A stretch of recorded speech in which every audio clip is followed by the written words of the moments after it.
ಸ್ನೇಹಿತರೆ ನಮಸ್ಕಾರ. S R classes YouTube ಚಾನಲ್‌ಗೆ ಸ್ವಾಗತ. ಸ್ನೇಹಿತರೆ ಮುಂಬರಲಿರುವ PSTR, GPSTR ಮತ್ತು HSTR ಪರೀಕ್ಷೆಗಳಿಗೆ ಸಂಬಂಧಿಸಿದಂತೆ ಟೈಮ್ ಮ್ಯಾನೇಜ್ಮೆಂಟ್ ಮಾಡ್ಕೊಳ್ಳೋದು ಹೇಗೆ?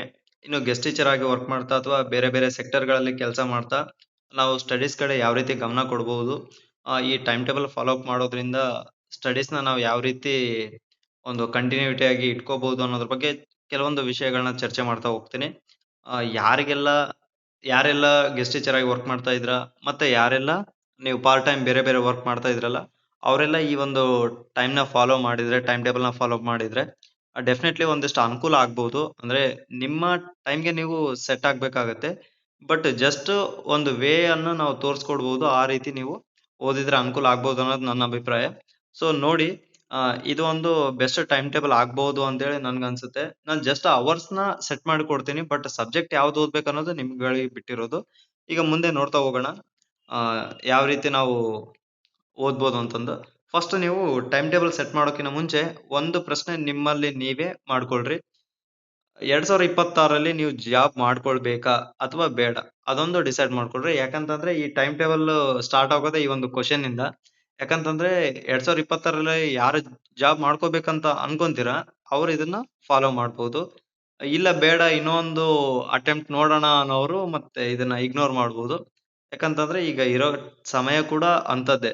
ಯಾಕಂದ್ರೆ ಒಂದು ನೋಟಿಫಿಕೇಶನ್ ಆದ ನಂತರ ನೆಕ್ಸ್ಟ್ ನೋಟಿಫಿಕೇಶನ್‌ಗೋಸ್ಕರ ಸಾಕಷ್ಟು ಟೈಮ್ ಗ್ಯಾಪ್ ತಗೊಳುತ್ತೆ. ಅಂದ್ರೆ 22 ನಲ್ಲಿ ಆಗಿದ್ದು 26 ನಿಯರ್ ಬಂದ್ರು ಕೂಡ ಆಗಿಲ್ಲ. 4 ಇಯರ್ಸ್ ಗ್ಯಾಪ್ ಆಗ್ತಾ ಬಂತು. ಸೊ ಈ ರೀತಿ ಪರಿಸ್ಥಿತಿ ಇರೋದ್ರಿಂದ ಫಸ್ಟ್ ನೀವು ಡಿಸೈಡ್ ಮಾಡ್ಕೊಳ್ರಿ ಈ ವರ್ಷ ಜಾಬ್ ಮಾಡ್ಕೊಳ್ಬೇಕಾ ಬೇಡವಾ ಅಂತಂದು. ಒಂದ್ ವೇಳೆ ಜಾಬ್ ಮಾಡ್ಕೊಳ್ಳೇಬೇಕು ಅನ್ನೋಂಗಿದ್ರೆ ನಾ ಹೇಳಿದ್ನಲ್ಲ ಈ ವಿಡಿಯೋದಲ್ಲಿ ಮುಂದೆ ಏನ್ ಹೇಳ್ತಾ ಹೋಗ್ತೀನಲ್ಲ ಅದನ್ನ ಫಾಲೋ ಅಪ್ ಮಾಡಿ ಡೆಫಿನೆಟ್ಲಿ ನೀವು ಒಂದು ಟೈಮ್ ಟೇಬಲ್‌ನ ಬೆಸ್ಟ್ ಟೈಮ್ ಟೇಬಲ್‌ನ ಸೆಟ್ ಮಾಡ್ಕೊಳ್ಬಹುದು. ಜಸ್ಟ್ ನಾನು ಅವರ್ಸ್‌ನ ಪಿಕಪ್ ಮಾಡಿ ಕೊಡ್ತೀನಿ. ರಿಮೈನಿಂಗ್ ಅಂತೂ ನೀವು ನೋಡ್ಕೊಳ್ಳೇಬೇಕಾಗುತ್ತೆ. ನೋಡೋಣ ಮುಂದೆ ಏನು. ಮೊದಲಿಗೆ ಫಸ್ಟ್ ಟೈಮ್ ಮ್ಯಾನೇಜ್ಮೆಂಟ್ ಅಂತ ನಾವು ಚರ್ಚೆ ಮಾಡ್ತಾ ಹೋಗೋಣ. ಏನು ಟೈಮ್ ಮ್ಯಾನೇಜ್ಮೆಂಟ್ ಅಂದ್ರೆ ಅದು ಬಹುಶಃ ಆ ವರ್ಡನ್ನ ನಾವು ಯಾವ ರೀತಿ ಸ್ವೀಕರಿಸಬೇಕೋ ಗೊತ್ತಿಲ್ಲ. ಬಟ್ ನಾನು ಅಂತೂ ಒಂದ್ ಹೇಳ್ತೀನಿ. ಟೈಮ್ ಆಲ್ರೆಡಿ ಮ್ಯಾನೇಜ್ ಆಗಿದೆ. ಅದಕ್ಕೆ ನಾವು ಸೆಟ್ ಆಗ್ಬೇಕಷ್ಟೇ. ಅಂದ್ರೆ ಪ್ರತಿಯೊಬ್ಬರಿಗೂ 24 ಅವರ್ಸೇ ಇದೆ. ಆ 24 ಅವರ್ಸ್ ಅಲ್ಲಿ ಟೈಮ್‌ನ ನಮಗ್ ಬೇಕಂಗೆ ಸೆಟ್ ಮಾಡ್ಕೊಳಕ್ ಆಗಲ್ಲ. ಟೈಮಿಗೆ ನಾವು ಸೆಟ್ ಆಗ್ಬೇಕಾಗತ್ತೆ. ಸೊ ಹಾಗಾಗಿ ಇವಾಗ ಜಸ್ಟ್ ಎಕ್ಸಾಂಪಲ್ ನೋಡ್ರಿ. ನೋಟಿಫಿಕೇಶನ್ ಅನ್ನೋ ಟೈಮ್‌ಗೆ ನೀವು ಸೆಟ್ ಆಗ್ಬೇಕೇ ವಿನಃ ನಿಮ್ ಟೈಮಿಗೆ ನೋಟಿಫಿಕೇಶನ್ ಸೆಟ್ ಆಗಲ್ಲ. ಅಂದ್ರೆ ನೀವು ಹೇಳಿದಾಗ ನೋಟಿಫಿಕೇಶನ್ ಬರಲ್ಲ. ನೋಟಿಫಿಕೇಶನ್ ಬರೋ ಟೈಮಿಗೆ ನೀವು ಟೈಮ್ ಮಾಡ್ಕೊಂಡು ಓದ್ಬೇಕಾಗುತ್ತೆ. ಸೊ ಈ ಒಂದು ಒಂದು ಲಾಜಿಕ್‌ನ ನೀವು ಅರ್ಥ ಮಾಡ್ಕೊಂಡ್ರೆ ಟೈಮಿಗೆ ನೀವೇ ಮ್ಯಾನೇಜ್ ಆಗ್ಬೇಕೇ ವಿನಃ ನಿಮ್ಗೆ ಟೈಮ್ ಮ್ಯಾನೇಜ್ ಆಗಲ್ಲ ಅನ್ನೋದು ಕ್ಲಾರಿಟಿ ಸಿಕ್ಬಿಡುತ್ತೆ. ಓಕೆ. ಈಗ ಯಾರೆಲ್ಲ ಗೆಸ್ಟ್ ಟೀಚರ್ ಆಗಿ ವರ್ಕ್ ಮಾಡ್ತಾ ಇದ್ದೀರಾ, ಯಾರೆಲ್ಲ ಬೇರೆ ಬೇರೆ ಸೆಕ್ಟರ್‌ಗಳಲ್ಲಿ ವರ್ಕ್ ಮಾಡ್ತಾ ಇದ್ದೀರಾ, ನೀವು ಕಡ್ಡಾಯವಾಗಿ ಪ್ರತಿದಿನ ಒಂದು 4 ತಾಸನ್ನ ಎತ್ತಿಡ್ಬಹುದು. ಅಂದ್ರೆ ಬೆಳಿಗ್ಗೆ 2 ತಾಸು ಅಥವಾ ಸಂಜೆ 2 ತಾಸು. ಬೆಳಗ್ಗೆ ಯಾವಾಗ ಅಂತಂದ್ರೆ, ಬೆಳಗ್ಗೆ ಆಲ್‌ಮೋಸ್ಟ್ ಇವಾಗ ಬೆಳಗ್ಗೆ 5 ರಿಂದ 7 ಗಂಟೆವರೆಗೂ ನೀವು ಟೈಮ್‌ನ ಸ್ಟಡೀಸ್‌ಗೆ ಎತ್ತಿಡ್ಬೇಕಾಗುತ್ತೆ. 7 ಗಂಟೆ ನಂತರ ನೀವು ಪರ್ಸನಲ್ ವರ್ಕ್ಸ್ ಮಾಡ್ಕೊಂಡು ನೀವು 9 ಗಂಟೆ ಒಳಗೆ ಡ್ಯೂಟಿಗೆ ಹೋಗ್ಬೋದು, ಶಾಲೆಗೂ ಹೋಗ್ಬೋದು. ಸೊ ಅಲ್ಲೇನು ವೇರಿಯೇಷನ್ ಆಗಲ್ಲ. ಸೊ ಹಂಗಾಗಿ ಬೆಳಗ್ಗೆ ನೀವು 5 ರಿಂದ 7 ಗಂಟೆವರೆಗೂ ಕಡ್ಡಾಯವಾಗಿ ನೀವು ಟೈಮನ್ನ ಇಡ್ಬೇಕಾಗತ್ತೆ. ಇನ್ನು ನೆಕ್ಸ್ಟ್ ಇನ್ನು 2 ಅವರ್ಸ್ ಯಾವಾಗಪ್ಪ ಅಂತಂದ್ರೆ, ನೈಟು ಆಲ್‌ಮೋಸ್ಟ್ ಕೆಲವೊಬ್ರು 9:00 ಗೆಲ್ಲ ಫ್ರೀ ಆಗಿ ಆಹ್, ಸ್ಟಡೀಸ್‌ಗೆ ಕುಂತ್ರೆ 9-11 ಮಾಡ್ಕೋಬಹುದು. ಇಲ್ಲ ಸರ್ ಫ್ಯಾಮಿಲಿ ಇರುತ್ತೆ, ಲ ಡಿನ್ನರ್ ಟೈಮು ಅದು ಇದು ಅಂತಂದು ಏನಾದ್ರು ಸಾಕಷ್ಟು ಇತ್ತು ಅಂತಂದ್ರೆ 10-12 ಆದ್ರೂ ನೀವು ಮಾಡ್ಕೋಬಹುದು. ಯಾಕಂತಂದ್ರೆ ನೀವು ಒಂದ್ಸಲ ಸರ್ ಇದು ಹೆವಿ ಟೈಮ್ ಟೇಬಲ್ ಆಗುತ್ತೇನೋ ಅಂತೇಳಿ ನಿಮ್ಗೆ ಅನ್ಸ್ಬೋದು. ಯಾಕಂದ್ರೆ ಅರ್ಧ ಅಂದ್ರೆ 12 ಗಂಟೆವರೆಗೂ ಓದಿ ಮತ್ತೆ ಬೆಳಿಗ್ಗೆ 5 ಗಂಟೆಗೆ ಏಳ್ಬೇಕಲ್ಲ ಸರ್ ಅಂತಂದು ಅನ್ಸ್ಬೋದು ನಿಮ್ಗೆ. ಬಟ್ ಇಲ್ಲಿ ನೀವೊಂದು ಟೆಕ್ನಿಕಲಿ ಥಿಂಕ್ ಮಾಡಿ, ನೀವು ಓದದೇ ಇದ್ರು ಕೂಡ 12 ಗಂಟೆವರೆಗೂ ಪ್ರತಿಯೊಬ್ರು ಎದ್ದಿರ್ತೀವಿ. ಪ್ರತಿಯೊಬ್ರು ಎದ್ದಿರ್ತಾರೆ. ಯಾಕಂತಂದ್ರೆ ವಾಟ್ಸಪ್ ಸ್ಟೇಟಸ್ ನೋಡ್ದೆ, ಇನ್ಸ್ಟಾ ರೀಲ್ಸ್ ನೋಡ್ದೆ, ಅದು ನೋಡ್ದೆ, ಇದ್ ನೋಡ್ದೆ ಅಂತಂದು ಆಲ್ಮೋಸ್ಟ್ ನಾನು ಯಾವಾಗಾದ್ರೂ ಸ್ಟೇಟಸ್ ಇಟ್ಟಾಗ ಜಸ್ಟ್ ಸುಮ್ನೆ ಅದನ್ನ ವ್ಯೂಸ್ ನೋಡಿದಾಗ ಸಾಕಷ್ಟು ಜನ 1, 2 ಗಂಟೆಗೂ ವ್ಯೂಸ್ ಮಾಡಿರೋದನ್ನ ನಾವು ನೋಡ್ತಾ ಹೋಗ್ತೀವಿ. ಸೊ 12 ಗಂಟೆ ಅನ್ನೋದು ಕಾಮನ್. ಅವಾಗೆಲ್ಲ ರೈತರು ದುಡಿದು ಬಂದು 8, 9 ಗಂಟೆಗೆಲ್ಲ ಮಲ್ಗೋರು. ಬಟ್ ಇವಾಗಿನ ಲೈಫ್ ಸ್ಟೈಲಲ್ಲಿ 12 ಗಂಟೆ ಅನ್ನೋದು ಎಲ್ರಿಗೂ ಕೂಡ ಕಾಮನ್ ಆಗಿದೆ. ಸೊ ನೀವ್ ಯಾವ್ದೋ ರೀಲ್ಸ್‌ಗೋಸ್ಕರ ಅಥವಾ ಯಾವ್ದೋ ಸ್ಟೇಟಸ್‌ಗೋಸ್ಕರ ನೀವು ಟೈಮ್‌ನ ಕೊಡೋ ಬದ್ಲು, ಈ ಒಂದು 10-12 ಏನಿದೆಯಲ್ಲ, ಈ ಒಂದು ಟೈಮ್‌ನ ನೀವು ಸ್ಟಡೀಸ್‌ಗೆ ಎತ್ತಿಡ್ಬಹುದು. ಸೊ ಇದು ಡೈಲಿ ನೀವು 4 ಅವರ್ಸ್ ಎತ್ತಿಡ್ಬೇಕಾಗತ್ತೆ.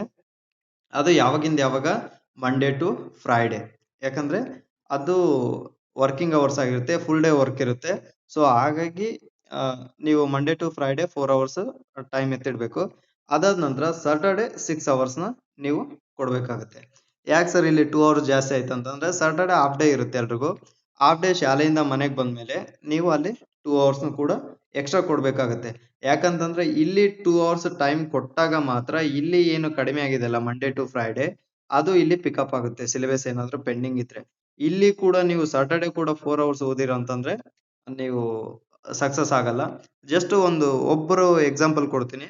ಮೇ ಬಿ 2017 ಅಲ್ಲಿ ಅನುದೀಪ್ ದುರಿಶೆಟ್ಟಿ ಅಂತೇಳಿ IAS ಆಫೀಸರ್ ಅವರು, ತೆಲಂಗಾಣ ಮೂಲದವರು. ಇವರು ಮೇ ಬಿ 19 ಬ್ಯಾಚ್ ಅನ್ಸುತ್ತೆ. ಇವರು IRS ಆಫೀಸರ್ ಆಗಿದ್ದಾಗೂ ಕೂಡ ಅವರು ಓದ್ತಾ ಇದ್ರು. ನಾನು ಅವರು ಟ್ವಿಟರ್ ಬ್ಲಾಗ್ ಅವೆಲ್ಲ ಫಾಲೋ ಮಾಡ್ಬೇಕಾದ್ರೆ ಜಸ್ಟ್ ನನಗೆ ಒಂದು ಮಾಹಿತಿ ಸಿಕ್ತೇನಪ್ಪ ಅಂತಂದ್ರೆ, ಅವರು IRS ಅಲ್ಲಿ ವರ್ಕ್ ಮಾಡ್ಬೇಕಾದ್ರೆ ಅವರು ಫುಲ್ ಸಾಟರ್ಡೆ ಮತ್ತು ಸಂಡೇ ಹೆಚ್ಚು ಕಡಿಮೆ 12 ಟು 14 ಅವರ್ಸ್ ಸ್ಟಡಿಗೆ ಅವರು ಟೈಮ್ ಕೊಡೋರು. ಅಂದ್ರೆ ಒಂದು ವಾರ ಮಂಡೇ ಟು ಫ್ರೈಡೆ ಅವರೆಲ್ಲ ಫುಲ್ ವರ್ಕಿಗೆ ಟೈಮ್ ಕೊಟ್ಟು, ವೀಕೆಂಡ್ ಅನ್ನ ಅವರು ಟೋಟಲಿ ಸ್ಟಡೀಸ್ಗೆ ಅವರು ತಗೊಳ್ತಾ ಇದ್ರು. ಸೊ ಹಾಗಾಗಿ ಅವರು ಇಡೀ ಆಲ್ ಇಂಡಿಯಾ ಫಸ್ಟ್ ರ್ಯಾಂಕ್ ಬಂದ್ರು. ನೀವು ಬೇಕಿದ್ರೆ ಅವರು ಒಂದು ಮೋಟಿವೇಶನ್ ವಿಡಿಯೋಗಳನ್ನ ಕೂಡ ನೀವು ನೋಡ್ಬೋದು. ಅದರಲ್ಲಿ ಅವರೇ ಸ್ವತಃ ಮಾಹಿತಿ ಕೊಡೋ ಪ್ರಕಾರ ಅವ್ರ ವೀಕೆಂಡ್ ನ ಯಾವ ರೀತಿ ಯೂಸ್ ಮಾಡ್ಕೊಳ್ತಿದ್ರು ಅನ್ನೋದು ನಮ್ಗೆ ಗೊತ್ತಾಗುತ್ತೆ. ಬಟ್ ನಾವೇನು IAS ಲೆವೆಲ್ ಗೊತ್ತಾ ಇಲ್ಲ. ಸೊ ಹಾಗಾಗಿ ನಾವು ಜಸ್ಟ್ ಸಾಟರ್ಡೆ 6 ಅವರ್ಸ್ ನ ಅಲ್ಲಿ ಎತ್ತಿಟ್ಕೊಂಡ್ರೆ ಅನುಕೂಲ ಆಗುತ್ತೆ. ನೆಕ್ಸ್ಟ್ ಸಂಡೇ ಬಂದ್ಬಿಟ್ಟು 8 ಅವರ್ಸ್. ಸಂಡೇ ಎಲ್ರಿಗೂ ಮಜಾ ಮಾಡ್ಬೇಕು ಅನ್ಸುತ್ತೆ, ಬಟ್ ಈಗ ಮಜಾ ಮಾಡೋ ಟೈಮು ಅಲ್ಲ ಅನ್ಸುತ್ತೆ. ಸೊ ಯಾಕಂದ್ರೆ ಮಜಾ ಮಾಡೋ ಟೈಮ್ ಇದೆ ಮುಂದೆ.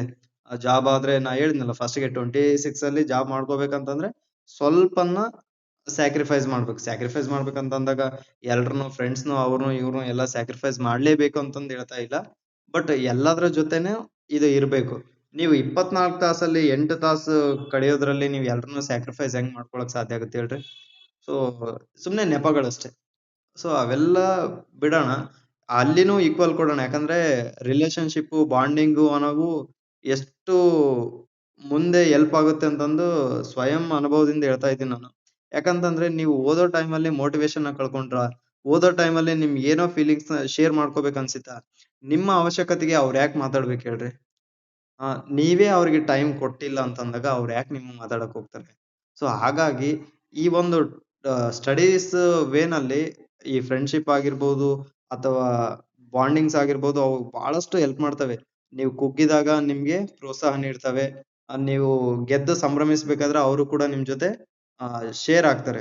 ಸೊ ಹಾಗಾಗಿ ನೀವು ಎರಡನ್ನೂ ಕೂಡ ಮ್ಯಾನೇಜ್ ಮಾಡ್ಕೊಂಡು ಹೋಗೋದು ಬಹಳಷ್ಟು ಬೆಟರ್ ಅನ್ಸುತ್ತೆ. ನೆಕ್ಸ್ಟ್ ಸಾಟರ್ಡೆ ನೀವು ಸಂಡೇ 8 ಅವರ್ಸ್‌ನ ಟೈಮ್ ತಗೊಂಡು ಇಲ್ಲಿ ಇಷ್ಟು ದಿನಗಳಲ್ಲಿ ನೀವು ಟಾರ್ಗೆಟ್ ಅನ್ನ ಕಂಪ್ಲೀಟ್ ಮಾಡ್ಬೇಕಾಗುತ್ತೆ. ಫಾರ್ ಎಕ್ಸಾಂಪಲ್ ನಮ್ಮ ಚಾನಲ್ ಇಂದ ಏನು ಟಾರ್ಗೆಟ್‌ನ ಕೊಡೋ ಪ್ರಯತ್ನವನ್ನ ಹಿಂದಿನಿಂದ ಮಾಡ್ತಾ ಬಂದಿದ್ದೀವಿ. ಬಹುಶಃ ಹೆಚ್ಚು ಕಡಿಮೆ ಲಾಸ್ಟ್ ಮಾರ್ಚ್, ಏಪ್ರಿಲ್, ಮೇ ತಿಂಗಳಿಂದ ನಾನು ಟಾರ್ಗೆಟ್ ವಿಡಿಯೋಸ್‌ನ ಸ್ಟಾರ್ಟ್ ಮಾಡಿದ್ದೆ. ಈಗಾಗಲೇ 2 ರೌಂಡ್ ಟಾರ್ಗೆಟ್ ಕೂಡ ಮುಗ್ದಿದೆ. ಅಂದ್ರೆ ಟಾರ್ಗೆಟ್‌ಗೋಸ್ಕರ ಸಪರೇಟ್ ಬ್ಯಾಚ್ ಕೋರ್ಸ್ ಇತ್ತು. ಅದು ₹59 ಬ್ಯಾಚ್ ಕೋರ್ಸ್‌ಗೆ ಜಾಯಿನ್ ಆಗಿದ್ರು. ಅವರು 1 ರೌಂಡ್ ಮುಗಿಸಿದ್ದಾರೆ.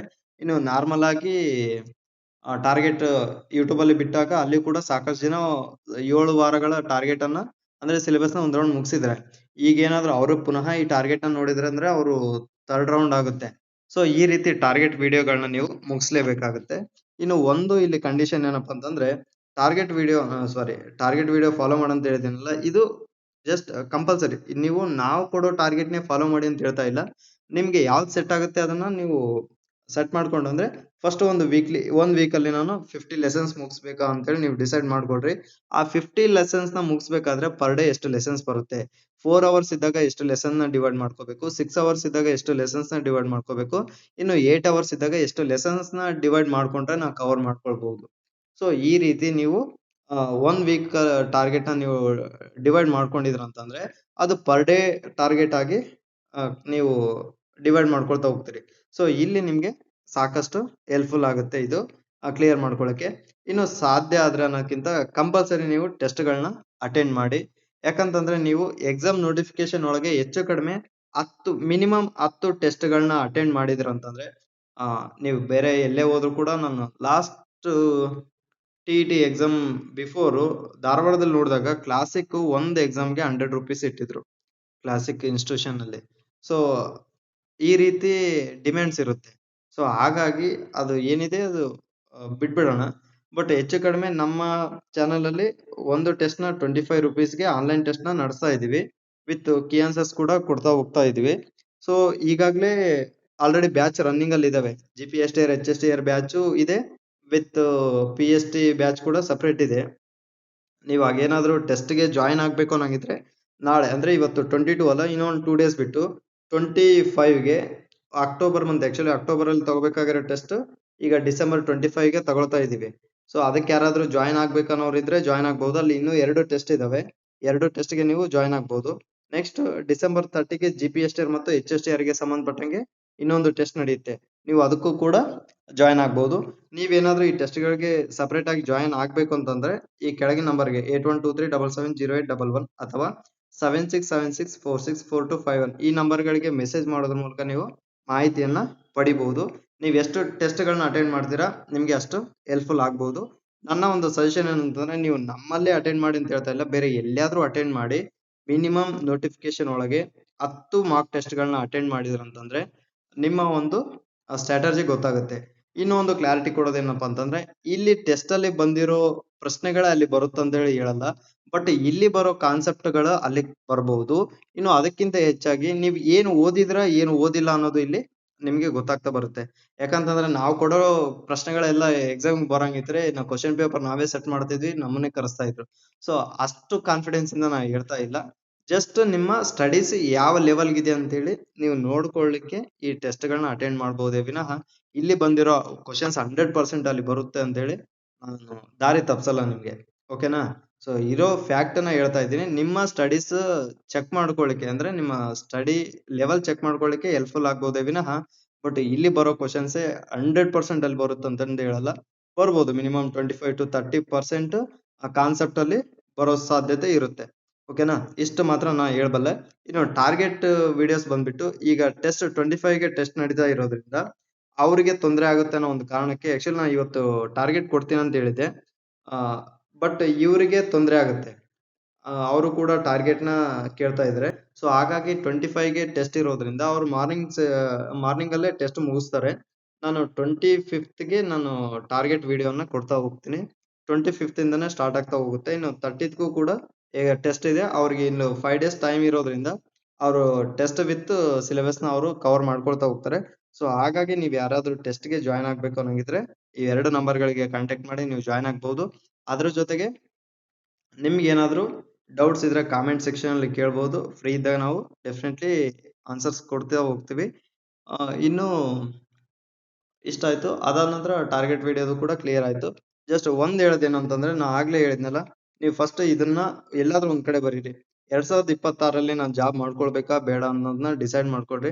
ಡಿಸೈಡ್ ಮಾಡ್ಕೊಂಡ್ರೆ ನೀವು ಡೆಫಿನೆಟ್ಲಿ ಸಕ್ಸಸ್ ಆಗ್ತೀರಾ. ನಿಮ್ಗೆ ಇನ್ನರ್ ಮೋಟಿವೇಶನ್ ಅನ್ನೋದು ಸಿಗೋದು ನೀವ್ ಯಾವಾಗ ನಿಮ್ಮನ್ನ ನೀವು ಪ್ರಶ್ನೆ ಮಾಡ್ಕೊಳ್ತೀರಾ ಅವಾಗೆ ನಿಮ್ಗೆ ಸ್ವತಃ ಮೋಟಿವೇಶನ್ ತಾನೇ ಬರುತ್ತೆ. ಇನ್ನೊಬ್ಬರ ಮೋಟಿವೇಶನ್‌ಗೋಸ್ಕರ ನೀವು ಕಾಯಲ್ಲ. ಸೊ ನಮ್ಮಿಂದ ಎಷ್ಟು ಸಾಧ್ಯನೋ ನಾನು ನಿನ್ನೆನೂ ಮಾತು ಕೊಟ್ಟಿರೋ ಪ್ರಕಾರ ನಿಮ್ಮ ನೋಟಿಫಿಕೇಶನ್ ಎಕ್ಸಾಮ್ ಲಾಸ್ಟ್ ಡೇ ವರ್ಗೂ ಕೂಡ ನಾನ್ ನಿಮ್ ಜೊತೆ ಇರಬಲ್ಲೆ. ಬಟ್ ಎಕ್ಸಾಮ್ ನಾನ್ ಬರ್ಲಿಕ್ಕೆ ಸಾಧ್ಯ ಇಲ್ಲ. ನೀವೇನು ಪ್ರಯತ್ನ ಪಡ್ತಿರಲ್ಲ, ನಿಮ್ಮ ಶ್ರಮ ಏನಿರುತ್ತಲ್ಲ ಆ ಶ್ರಮ ನಿಮ್ ಕೈ ಹಿಡಿಯುತ್ತೆ ವಿನಃ ನನ್ನ ಮಾತುಗಳಲ್ಲ. ಸೊ ಹಾಗಾಗಿ ದಯವಿಟ್ಟು ನೀವು ಓದೋದ್ರ ಕಡೆ ಗಮನ ಕೊಡಿ. ಯಾಕಪ್ಪ ಅಂತಂದ್ರೆ ಎಲ್ರು ಹೇಳ್ತಾರೆ ನಮ್ ಚಾನಲ್ ಇಂದ ಅಷ್ಟಾಯ್ತು ಇಷ್ಟಾಯ್ತು ಅಂತಂದು. ಸೊ ಚಾನಲ್‌ಗಳಿಂದಾನೇ ಅಷ್ಟ್ ಆಗೋಂಗಿದ್ರೆ ಇನ್ನು ಎಲ್ರು ಯಾಕೆ ಓದ್ಬೇಕು ಹೇಳ್ರಿ? ಚಾನಲ್ ಇಂದ ಸಕ್ಸಸ್ ಆದ್ರು ಅಂತ ನಾ ಹೇಳ್ತಾ ಇಲ್ಲ. ಚಾನಲ್‌ನ ನಂಬ್ಕೊಂಡು ಎಷ್ಟು ಜನ ಪರ್ಫೆಕ್ಟ್ ಆಗಿ ಓದಿದಾರ ಅದ್ರ ಆಧಾರದ ಮೇಲೆ ಸಕ್ಸಸ್ ರೇಟ್ ಇರುತ್ತೆ ವಿನಃ ನಾವು ನಾವು ನಮ್ ವಿಡಿಯೋ ಕೇಳಿದ ಮಾತ್ರಕ್ಕೆ ನೀವೆಲ್ರೂ 120 ಸ್ಕೋರ್ ಮಾಡ್ಲಿಕ್ಕಾಗತ್ತಾ? ಜಸ್ಟ್ ನಮ್ದು ಅದೇನಂತಾರಲ್ಲ ಆ ಹೊರಗಿನಿಂದ ಬಂದಂತ ಮೋಟಿವೇಶನ್ನೇ ವಿನಃ ಬಟ್ ಅಲ್ಲಿ ನೀವು ಓದಿದ್ರೆ ಮಾತ್ರ ನಿಮ್ಮ ಸಕ್ಸಸ್ ಸಿಗುತ್ತೆ. ಸೊ ಓಕೆ, ಜಾಸ್ತಿ ಮಾತಾಡೋದು ಬೇಡ. ಆ ಓದಿ. ಟಾರ್ಗೆಟ್ 25th ಇಂದ ಟಾರ್ಗೆಟ್ ಕೊಡ್ತಾ ಹೋಗ್ತೀನಿ. ಅಲ್ಲಿವರೆಗೂ ನಿಮ್ಗೆ ಏನಾದ್ರು ಡೌಟ್ಸ್ ಇದ್ರೆ ಇನ್ನು ಯಾರಾದ್ರೂ ಟೆಸ್ಟಿಗೆ ಜಾಯಿನ್ ಆಗ್ಬೇಕನ್ನೋರಿದ್ರೆ ಜಾಯಿನ್ ಆಗಿ. ಡೆಫಿನೆಟ್ಲಿ ನಾನು ನೋಟಿಫಿಕೇಶನ್ ವರೆಗೂ ಕೂಡ ನಿಮ್ ಜೊತೆ ಇರ್ತೀನಿ ಅಂತ ಹೇಳ್ತಾ ಈ ವಿಡಿಯೋನ ಮುಗಿಸ್ತಾ ಇದ್ದೀನಿ. ಜೈ